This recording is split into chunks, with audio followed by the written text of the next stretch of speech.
Dua orang 40.000.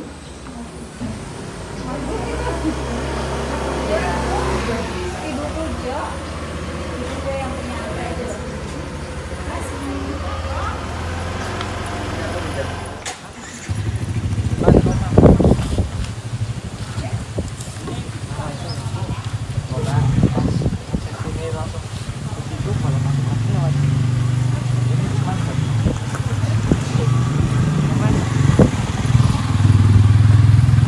Udah beli tiket ya Mas ya? Ya, udah. Tiketnya tadi nih beli buat 2 orang. Berapa? 40.000. Tapi ini karena baru opening. Ya. Nah, kalau misal harga normal itu 25.000 per orang. Ini ngomong-ngomong kita lagi kemana sih? Ini Mas belum dijelasin tahu kita Iya. mau kemana. Oke, kita ini sekarang lagi di Suryayuda Park 2. Taman Suryayuda Park 2 yang baru. Nih baru aja dibuka katanya. Tapi masih tahap ada yang pembangunan, tapi Iya, belum selesai semua. udah 80% lah gitu. Iya. Yuk kita langsung aja ya Mas, yuk. Aku udah gak sabar nih. Ya. Yuk, ikutin kita ya. Oh ya, sebelum kalian lihat video lebih lanjut, jangan lupa kalian subscribe channel ini dulu ya, biar kita makin apa Mas? Semangat Semangat buat? bikin video-video selanjutnya gitu ya. Oke, jangan lupa ya. Kita mau langsung keliling. Oke. Yuk kelilingin Mas yuk.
ke sini lihat ada tangga. Tangga Kayangan, menuju Kayangan. Iya, tangga menuju Kayangan. Kalau kita ke sana, kelihatannya itu kayak kita lagi di awan ya Mas ya. Naik ke langit 7. Langit 7 ya. Apa kita mau ke sana Mas? Hah? Tapi Nanti. takut ya. Tuh, lihat atas. Sih nggak tahu ini namanya apa, tapi menurutku kayak tangga menuju ke langit atau ke Kayangan, nggak tahu ya. Ada belum jadi Karena juga. tahapnya masih 80%. Tapi dia menjulang. Ke atas. Ya, tadi kita udah muter-muter ya Mas ya. Semuanya diputerin ya, sampai capek. Terakhir di sini. Menurut Mas Yuni ini gimana Mas tamannya? Tamannya sih bagus. Yuk. Ada landscape-nya, terus ada gambaran karakter-karakter dari buah-buahan. Terus Iya, buah. sayur, jamur. Hewan ada Hewan. tadi, Oh. terus tumbuhan juga ya. Nah, sebelum kita pamit, kalau misalnya kalian suka sama video kita hari ini, silahkan di like, komen, dan subscribe biar kita makin semangat bikin video-video berikutnya. Sampai jumpa di video selanjutnya. Dadah!